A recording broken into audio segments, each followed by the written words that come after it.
Bueno, vamos a aprovechar, le vamos a sacar el jugo a esta conversación con Enrique Suárez, quien es profesor de Ingeniería Civil Acústica de la Universidad Austral de Chile en Valdivia, en la hermosa y poco ruidosa ciudad de Valdivia. Además, ya vamos a abordar ese tema. Nos conocimos con Enrique telefónicamente a propósito de una entrevista que te hicimos, Enrique, hace ya un tiempo en GPS de Cooperativa, donde nos pareció súper interesante volver sobre este tema de cómo se mide el ruido, cómo ustedes han estado mapeando además las ciudades de Chile, nuestro Santiago, respecto de algo que afecta, yo creo, directamente la calidad de vida. Así es que, primero, bienvenido. Ok, muchas gracias por la invitación y buenas tardes. Cuando aterrizas aquí en Santiago, ¿te parece una ciudad muy ruidosa?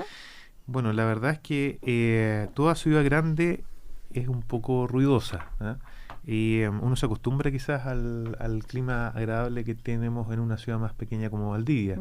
Se nota el ruido, entre otras cosas, ¿eh? Sobre todo en las vías que son muy transitadas, como la Alameda o Providencia, donde es imposible hablar con alguna persona al lado si no es a grito. Claro, y hay que subir además el volumen de la radio, para Así escuchar es. la radio, para escuchar música.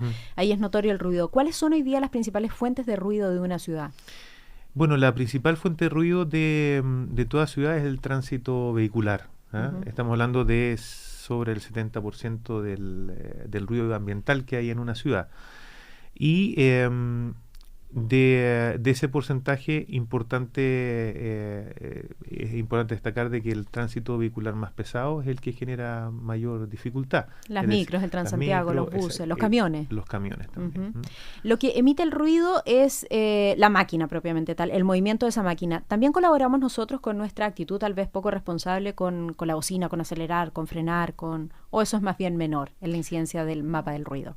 A ver, dependiendo de la velocidad del vehículo, hay algunas fuentes de ruido que son más importantes.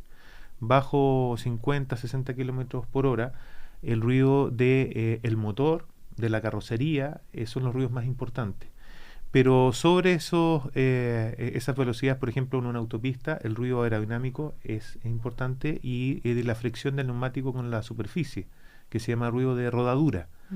Entonces, dependiendo de la velocidad, son las principales fuentes de ruido. Pero quizás la fuente más molesta es aquellos malos hábitos al momento de conducir, ¿no? Claro. El utilizar en forma indiscriminada a veces la bocina, acelerar, frenar en forma brusca, genera mayor molestia porque quien lo escucha sabe que eso se puede evitar.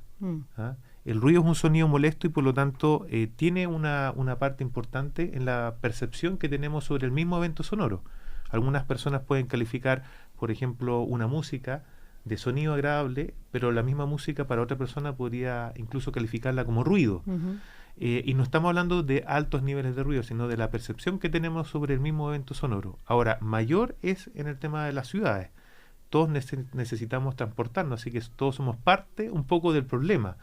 Pero aquellas cosas que se pueden evitar, incluso hay algunos eventos sonoros que son extremadamente molestos, como aquellos que genera un vecino. ¿Ah? Si utiliza la radio muy alto o practica algún instrumento musical, dependiendo del horario en que lo haga, dependiendo toca del día guitarra en que eléctrica lo haga, por a las 3 de la mañana. Claro. ¿Ah? Seguramente no lo queremos escuchar. No, a esa por hora, supuesto, ¿ah? por supuesto. Y sabemos que eso se puede evitar. ¿Ah? Esos eventos son aún más molestos. ¿Ah? Ahora, lo que nosotros hemos estado haciendo con el tema de los mapas de ruido es un estudio que se hace por modelación, donde se incorpora a un software de modelación la cartografía de la ciudad o de la zona que quiero estudiar y se caracteriza la fuente de ruido que quiero analizar o medir. Y aquí yo tengo la publicación Santiago, la capital del ruido, estudio realizado por la Universidad Austral, determinó que un 17% de las áreas aledañas a las vías de tránsito vehicular sobrepasan los valores promedio de 65 dBA, que son decibeles. Ponderados en una curva que se llama A, que simula la respuesta que tenemos al oído. Ya, perfecto. Eso ocurre durante el día. Sí. Para entender ese promedio, cuando nosotros sostenemos una conversación como la que estamos teniendo ahora, ¿a cuántos decibeles estamos? Podemos estar perfectamente a unos 40, 45. O sea, esto es bastante superior. Sí, lo que sucede es que además tenemos un pequeño problema o desafío que está vinculado a la escala en la cual medimos el ruido. La escala de decibeles no es una escala lineal. Es decir, si yo sumo 50 decibeles más 50 decibeles, tengo 53 decibeles. ¿Por qué? Porque es una escala logarítmica. O sea, Ya. cuando yo duplico la energía, ¿cierto? Sumo 3 decibeles en el valor final. Entonces, en la calle nosotros podemos estar fácilmente sometidos a 65, 70, en algunas zonas, en algunas calles muy, muy ruidosas, podemos estar cerca de los 75 decibeles A. Y la diferencia que hay con una zona muy tranquila, Claro. lo que en una zona más tranquila podemos estar entre 45, 50 en el día, pero auditivamente la sensación es que casi estamos en un lugar silencioso en comparación con un lugar extremadamente ruidoso. Entonces, hacer control de ruido es súper costoso, porque uno dice, bueno, bajamos 5 decibeles, ¿ah? Pero 5 decibeles es casi 2 veces duplicar la energía. Los mapas de ruido, que son mapas de colores. Sí, explica por favor a nuestros auditores en qué consisten los mapas de ruido y qué debiese preocuparnos en torno a nuestra salud, porque aquí la pregunta más importante es, una vez detectado el problema o donde se focalizan los principales ruidos, ¿por qué debemos evitarlo? ¿Porque nos pone más nerviosos? ¿Porque nos empeora el ánimo? ¿Porque nos hace mal a los oídos? Y todas las anteriores. Y todas las... Eso y mucho más. Eso y mucho más. Explica, si quieres, primero cómo se ve un mapa de ruido. A ver, un mapa de ruido, bueno, es una cartografía. La principal o la primera utilidad es que el ruido nosotros no lo vemos como contaminante, ¿no? Entonces, generalmente subestimamos el efecto que tiene en nosotros. En el momento en que se apaga la fuente de ruido, desaparece la evidencia, ¿no? Es distinto cuando se quema algo, ¿cierto? O botamos una basura, o hay agua contaminada. Sentimos el olor, por Exactamente, y perduran el tiempo. Entonces los efectos sí perduran, pero el estímulo desaparece. Cuando el vecino que toca guitarra a las 3 de la mañana se cansa y no toca más, se acabó, digamos, la fuente y ya no hay más registro. Por lo tanto, es difícil de fiscalizar. Es decir, hay que hacerlo o hay que medirlo en el momento en que se genera. Ahora, como no se ve, una de las principales utilidades que tiene el mapa de ruido es que podemos ver en colores y por lo tanto podemos identificar aquellas zonas que tienen más niveles de ruido y aquellas zonas, que también es importante, donde hay poco, ¿no? Ya, donde estoy expuesto a más ruido o a menos ruido. O a menos ruido, ¿no? ¿Y qué debiese hacer yo como usuario? Privilegiar donde hay más zonas silencio. Hay zonas tranquilas que hay que proteger, ¿eh? Claro. Y hay zonas muy ruidosas donde es importante la información, porque la segunda utilidad inmediata, este mapa de ruido que se hizo por la Universidad Austral para el Ministerio de Medio Ambiente, que es el mapa de ruido del Gran Santiago, que es el proyecto anterior, ahora estamos realizando otro, está publicado en MapCity. En mapcity.cl hay un canal especial sobre ruido y pueden ver ahí el mapa de ruido del Gran Santiago y el mapa de ruido de Valdivia, que es el proyecto que estamos realizando ahora para el Ministerio y es el primer mapa que se ha hecho de una ciudad en regiones con la misma metodología. ¿Y hay una diferencia notable? Hay diferencia, hay calles donde se concentra la locomoción colectiva donde los niveles son comparables. Lo que sucede es que esas calles en una ciudad como Valdivia son menos calles. Son menos calles. ¿Ah? Y cuando hablamos de superficie, entonces porcentualmente es mucho más alto, ¿cierto? En una ciudad mayor donde tienes un tránsito mucho más importante que en ciudades que son más pequeñas. Ahora, el mapa de ruido me puede decir, por ejemplo, si yo me tengo que preocupar del aislamiento acústico de las fachadas, de si quiero comprar una casa o un departamento o quiero arrendar algo. ¿Ah? Claro. Y tú no me quiero desviar un poco de la pregunta inicial, que tenía que ver un poquito con los efectos, ¿no? Hay efectos inmediatos que son pérdida auditiva, que está asociado más bien al ámbito laboral. En el ámbito ambiental, la principal efecto es la molestia y la interferencia con el sueño. Pero hay otros efectos que nosotros ya sabemos de qué se trata, pero hay otros efectos económicos, pérdida de concentración, hay estudios... Baja productividad, me imagino. Baja productividad, hay estudios de escuelas que están cerca de aeropuertos, por ejemplo, donde se tiene que interrumpir la clase cuando pasa un avión y todo lo que eso significa.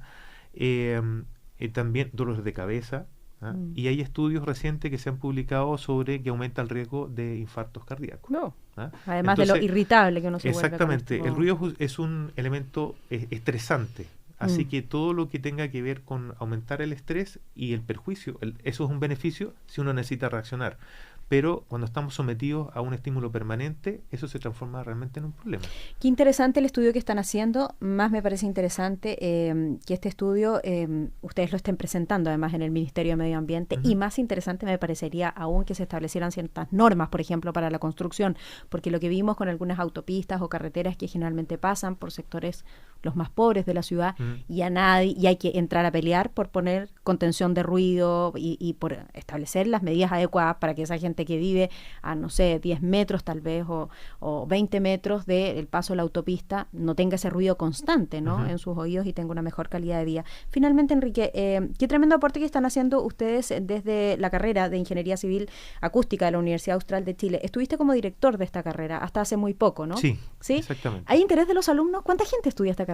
Bueno, es una carrera pequeña, es la única carrera como Ingeniería Civil Acústica que hay en Chile, y en Latinoamérica hay una carrera hermana en Brasil, digamos. Entonces tenemos estudiantes de Arica, Punta Arenas, y chicos que vienen también de otras, de Ecuador, de Colombia, Argentina, Brasil, etcétera, ¿no? Es una carrera que tiene de 20 a 30 cupos por año, pero somos, diría yo, un producto de exportación poco tradicional, que poco se conoce, Sí, porque muchos de los que vienen de afuera después vuelven a sus países, o chicos que quieren seguir estudiando y tienen mucha facilidad para encontrar programas de doctorado y magíster en el extranjero. Entonces hay una red de acústicos de la Universidad Austral por todos lados.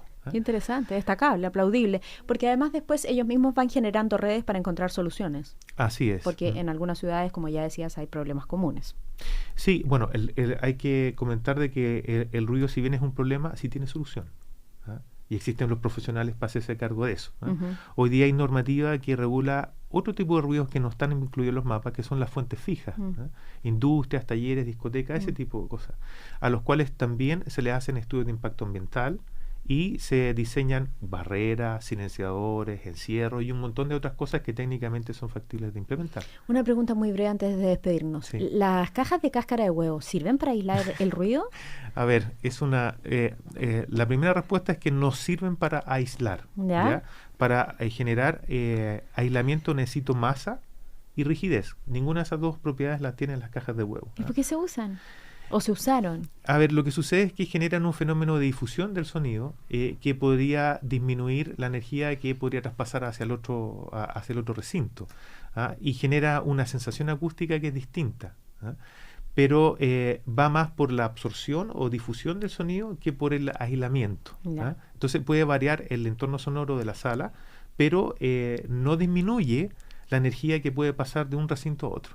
Clarísima la explicación. Ha sido un gusto escucharte, Enrique. Bueno, muchas gracias por la invitación. Muchas gracias. Conversamos con Enrique Suárez, profesor de Ingeniería Civil Acústica de la Universidad Austral de Valdivia.